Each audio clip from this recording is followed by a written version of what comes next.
Channel Punjabi ਦੇਖ ਰਹੇ ਦਰਸ਼ਕਾਂ ਦਾ ਪ੍ਰੋਗਰਾਮ ਫਰੰਟਲਾਈਨ ਵਿੱਚ ਬਹੁਤ-ਬਹੁਤ ਸਵਾਗਤ। ਦੋਸਤੋ ਹਾਜ਼ਰ ਹਾਂ ਪ੍ਰੋਗਰਾਮ ਦੇ ਪਹਿਲੇ ਹਿੱਸੇ ਵਿੱਚ ਤੁਹਾਡੇ ਨਾਲ ਕੁਝ ਗੱਲਾਂ ਬਾਤਾਂ ਕਰਨ ਦੇ ਲਈ, ਕੁਝ ਖਬਰਾਂ ਤੁਹਾਡੇ ਨਾਲ ਸਾਂਝੀਆਂ ਕਰਨੀਆਂ, ਕੁਝ ਰਾਸ਼ਟਰੀ, ਕੁਝ ਅੰਤਰਰਾਸ਼ਟਰੀ, ਕੁਝ ਪੰਜਾਬ ਤੋਂ ਭਾਰਤ ਤੋਂ ਖਬਰਾਂ ਤੁਹਾਡੇ ਨਾਲ ਸਾਂਝੀਆਂ ਕਰਾਂਗੇ। ਪ੍ਰੋਗਰਾਮ ਦੇ ਦੂਜੇ ਹਿੱਸੇ ਵਿੱਚ ਮੈਂ ਤੇ ਮੇਰੇ ਨਾਲ ਮੇਰੀ ਕੋ ਹੋਸਟ ਸੁਖੀ ਕੌਰ, ਅਸੀਂ ਡਾਕਟਰ ਬਲਦੇਵ ਸੰਘੇੜਾ ਦੇ ਨਾਲ ਗੱਲਬਾਤ ਕਰਨੀ ਹੈ ਕੋਵਿਡ-19 ਬਾਰੇ, ਕੋਵਿਡ-19 ਦੀ ਵੈਕਸੀਨੇਸ਼ਨ ਬਾਰੇ।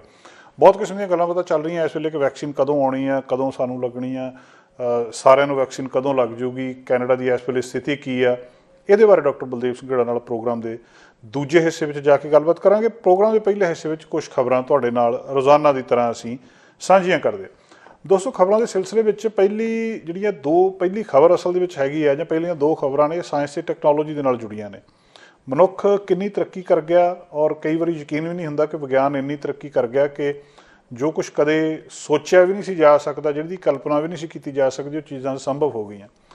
ਦੁਬਈ ਦੇ ਏਅਰਪੋਰਟ ਦੇ ਵਿੱਚ ਕੁਛ ਇਹੋ ਜਿਹਾ ਵਾਪਰ ਰਿਹਾ ਹੈ ਉੱਥੇ ਕਿ ਆਪਾਂ ਜਦੋਂ ਕਿਸੇ ਏਅਰਪੋਰਟ ਦੇ ਉੱਤੇ ਚੈੱਕ ਇਨ ਕਰਦੇ ਹਾਂ, ਕਿਤੇ ਜਾਂਦੇ ਹਾਂ ਜਹਾਜ਼ ਚੜ੍ਹਨ ਦੇ ਲਈ, ਉੱਥੇ ਇੱਕ ਪ੍ਰੋਸੀਜਰ ਹੁੰਦਾ। ਪਹਿਲਾਂ ਸਿਕਿਉਰਿਟੀ ਚੈੱਕ ਹੁੰਦਾ, ਫਿਰ ਆਪਾਂ ਉਹ ਟਿਕਟ ਦਿਖਾਉਂਦੇ ਹਾਂ, ਫਿਰ ਪਾਸਪੋਰਟ ਦਿਖਾਇਆ ਜਾਂਦਾ, ਫਿਰ ਉੱਥੇ ਕੋਈ ਨਾ ਕੋਈ ਜਿਹੜਾ ਅਧਿਕਾਰੀ ਹੁੰਦਾ ਉਹ ਸਾਡਾ ਪਾਸਪੋਰਟ ਚੈੱਕ ਕਰਦਾ, ਸਿਕਿਉਰਿਟੀ ਕਰਦਾ। ਉਹ ਸਾਰਾ ਕੁਝ ਚੈੱਕ ਹੋਣ ਤੋਂ ਬਾਅਦ ਅਸੀਂ ਜਹਾਜ਼ ਤੱਕ ਪਹੁੰਚਦੇ ਹਾਂ। ਦੁਬਈ ਦਾ ਏਅਰਪੋਰਟ ਇਹੋ ਜਿਹਾ ਏਅਰਪੋਰਟ ਬਣ ਜਾਣਾ ਜਿੱਥੇ ਜਿਹੜਾ ਕੋਈ ਵੀ ਵਿਅਕਤੀ ਤੁਹਾਡੇ ਨਾਲ ਡੀਲ ਨਹੀਂ ਕਰੂਗਾ। ਮਤਲਬ ਸਾਰਾ ਕੁਛ ਆਪਣੇ ਆਪ ਹੀ ਹੋਈ ਜਾਊਗਾ। ਜਿਹੜੀਆਂ ਕੋਈ ਲੰਬੀਆਂ ਲਾਈਨਾਂ ਨਹੀਂ ਉੱਥੇ ਲੱਗਣਗੀਆਂ। ਤੁਸੀਂ ਜਾਓਗੇ ਗੇਟ ਦੇ ਵਿੱਚੋਂ ਤੁਹਾਡੀ ਆਪਣੇ ਆਪ ਹੀ ਜਿਹੜੀ ਆ ਉਹ ਸਿਕਿਉਰਿਟੀ ਹੋ ਜਾਊਗੀ। ਔਰ ਖਾਸ ਗੱਲ ਉਹਦੇ ਉੱਤੇ ਕੀ ਹੈ ਕਿ ਇੱਕ ਸਭ ਤੋਂ ਨਵੀਂ ਜਿਹੜੀ ਲੇਟੈਸਟ ਟੈਕਨੋਲੋਜੀ ਆ ਫੇਸ ਰੈਕੋਗਨੀਸ਼ਨ ਦੀ, ਉਹ ਉਹਨਾਂ ਨੇ ਲਾਗੂ ਕਰਤੀ ਹੈ ਕਿ ਪਾਸਪੋਰਟ ਹੋਊਗਾ ਤਾਂ ਜ਼ਰੂਰੀ, ਪਰ ਤੁਹਾਡੇ ਚਿਹਰੇ ਤੋਂ ਹੀ, ਤੁਹਾਡੇ ਫੇਸ ਤੋਂ ਹੀ ਉਹ ਤੁਹਾਨੂੰ ਰੈਕੋਗਨਾਈਜ਼ ਕਰ ਲੈਣਗੇ ਕਿ ਵਿਅਕਤੀ ਕੌਣ ਆ। ਇਹਦਾ ਸਾਰੀ ਜਿਹੜੀ ਡਿਟੇਲ ਆ ਤੁਹਾਡੇ ਫੇਸ ਤੋਂ ਹੀ ਉੱਥੇ ਸਾਹਮਣੇ ਆ ਜਾਊਗੀ। ਹੁਣ ਫੇਸ ਦਾ ਮਤਲਬ ਕੀ ਆ ਕਿ ਜਿਹੜੀਆਂ ਅੱਖ ਆ, ਸਾਡੀ ਅੱਖ ਦੇ ਵਿੱਚ ਜਿਹੜੀ ਪੁਤਲੀ ਆ, ਉਹਦੇ ਅੰਦਰੋਂ ਕਹਿੰਦੇ ਇਹ ਉਹਦੇ ਨਾਲ ਜਿਹੜੀ ਟੈਕਨੋਲੋਜੀ ਆ ਦੇਖੂਗੀ। ਉਹ ਹਰ ਇੱਕ ਵਿਅਕਤੀ ਦੀ ਵੱਖਰੀ ਹੁੰਦੀ ਆ।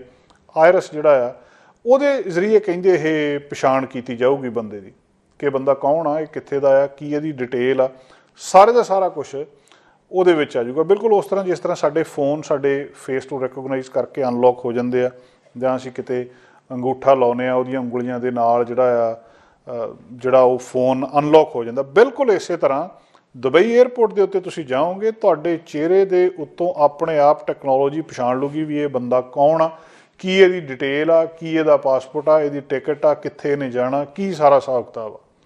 ਸੋ ਬਿਲਕੁਲ ਅੱਜ ਦਾ ਜ਼ਮਾਨਾ ਜਦੋਂ ਕੋਵਿਡ ਦੇ ਵਿੱਚ ਕਿਹਾ ਜਾ ਰਿਹਾ ਕਿ ਇੱਕ ਦੂਜੇ ਦੇ ਨਾਲ ਟੱਚ 'ਚ ਨਹੀਂ ਰਹਿਣਾ ਜਾਂ ਦੂਜੇ ਦੇ ਨੇੜੇ ਨਹੀਂ ਜਾਣਾ, ਉਸ ਵੇਲੇ ਕਹਿੰਦੇ ਇਹ ਦੁਬਈ ਦਾ ਏਅਰਪੋਰਟ ਜਿਹੜਾ ਇਸ ਤਰੀਕੇ ਦੇ ਨਾਲ ਬਣ ਜਾ ਰਿਹਾ, ਬਾਇਓਮੈਟ੍ਰਿਕ ਮੋਡ ਦੇ ਉੱਤੇ ਇਹਨੂੰ ਪੂਰਾ ਕਰਨ ਦਾ, ਇਹ ਸਾਰੀ ਪ੍ਰਕਿਰਿਆ ਨੂੰ ਫੈਸਲਾ ਕੀਤਾ।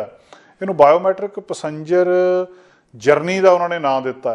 ਏਅਰਪੋਰਟ ਅਥਾਰਟੀ ਇਹ ਕਹਿ ਰਹੀ ਆ ਇਹ ਪ੍ਰੋਗਰਾਮ ਉਹਨਾਂ ਯਾਤਰੀਆਂ ਨੂੰ ਖਾਸ ਤੌਰ 'ਤੇ ਸਹੂਲਤ ਦੇਵੇਗਾ ਜਿਹੜੇ ਕੋਵਿਡ-19 ਦੇ ਵਿੱਚ ਕਿਸੇ ਦੇ ਨਾਲ ਵੀ ਸੰਪਰਕ ਕੀਤੇ ਬਿਨਾਂ ਯਾਤਰਾ ਕਰ ਸਕਦੇ ਆ।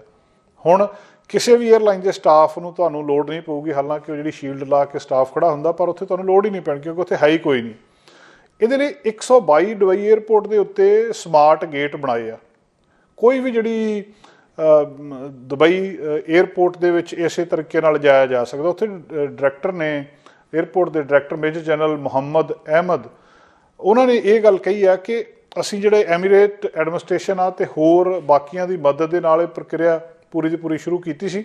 ਉੱਥੇ ਇੱਕ ਸਮਾਰਟ ਟਨਲ ਬਣਾਈ ਆ, ਸੁਰੰਗ ਵਰਗਾ ਜਿੱਦਾਂ ਕਹਿ ਲਓ ਵੀ, ਜਿਹਦੇ ਵਿੱਚ ਉਹਨਾਂ ਦੇ ਉਹ ਡਿਟੈਕਟਰ ਲੱਗੇ ਆ ਜਿਹੜੇ ਤੁਹਾਨੂੰ ਡਿਟੈਕਟ ਕਰ ਸਕਦੇ ਆ। ਉਹ ਕਹਿੰਦੇ ਅਸੀਂ ਫਿਊਚਰ ਦੀ ਟੈਕਨੋਲੋਜੀ ਦੀ ਵਰਤੋਂ ਕਰ ਰਹੇ ਹਾਂ ਤਾਂ ਕਿ ਏਅਰਪੋਰਟ ਦੇ ਉੱਤੇ ਤੁਹਾਨੂੰ ਕੋਈ ਮੁਸ਼ਕਿਲ ਨਾ ਆਵੇ। ਹਰ ਰੋਜ਼ 3000 ਯਾਤਰੀ ਇਸ ਟੈਕਨੋਲੋਜੀ ਦੀ ਵਰਤੋਂ ਕਰ ਰਹੇ ਆ।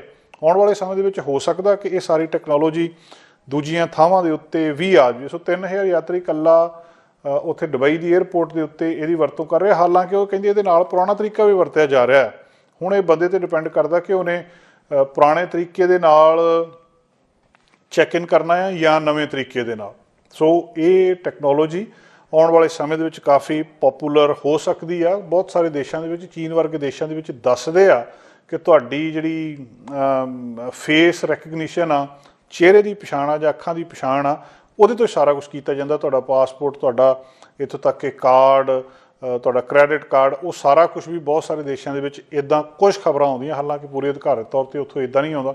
ਉਹਦੇ ਨਾਲ ਹੀ ਜਿਹੜਾ ਆ ਜਾਂਦਾ। ਜਿਸ ਤਰ੍ਹਾਂ ਕਿਸੇ ਗੱਡੀ ਦੀ ਜਿਹੜੀ ਪਲੇਟ ਆ ਉਹਨੂੰ ਸਕੈਨ ਕਰਨ ਤੋਂ ਬਾਅਦ ਆਪਾਂ ਕੋਈ ਪੁਲਿਸ ਵਾਲਾ ਦੇਖ ਸਕਦਾ ਵੀ ਇਹ ਗੱਡੀ ਦਾ ਰੈਕਡ ਕੀ ਹੈ। ਇਸੇ ਤਰ੍ਹਾਂ ਹੀ ਤੁਹਾਡੇ ਚਿਹਰੇ ਨੂੰ ਸਕੈਨ ਕਰਨ ਤੋਂ ਬਾਅਦ ਉਹ ਸਾਰੇ ਦਾ ਸਾਰਾ ਤੁਹਾਡਾ ਰੈਕਡ ਉੱਥੇ ਜੋ ਵੀ ਹੈਗਾ ਉਹ ਆ ਜਾਂਦਾ। ਇਹ ਟੈਕਨੋਲੋਜੀ ਆਉਣ ਵਾਲੇ ਦਿਨਾਂ ਦੇ ਵਿੱਚ ਹੋ ਸਕਦਾ ਹੋਰ ਪੋਪੂਲਰ ਹੋਵੇ। ਦੁਬਈ ਦਾ 에ਅਰਪੋਰਟ ਜਿਹੜਾ ਆ ਉਹ ਇਸ ਟੈਕਨੋਲੋਜੀ ਨੂੰ ਵਰਤੋਂ ਕਰ ਰਿਹਾ ਹੈ। ਸਾਡਾ ਹਰ ਇੱਕ ਪ੍ਰੋਗਰਾਮ ਵੇਖਣ ਤੇ ਸਾਡੇ ਨਾਲ ਜੁੜਨ ਲਈ ਸਬਸਕ੍ਰਾਈਬ ਕਰੋ ਚੈਨਲ ਪੰਜਾਬੀ ਤੇ ਨੋਟੀਫਿਕੇਸ਼ਨ ਲਈ ਬੈਲ ਆਈਕਨ ਵਾਲੇ ਬਟਨ ਤੇ ਕਲਿੱਕ ਕਰੋ।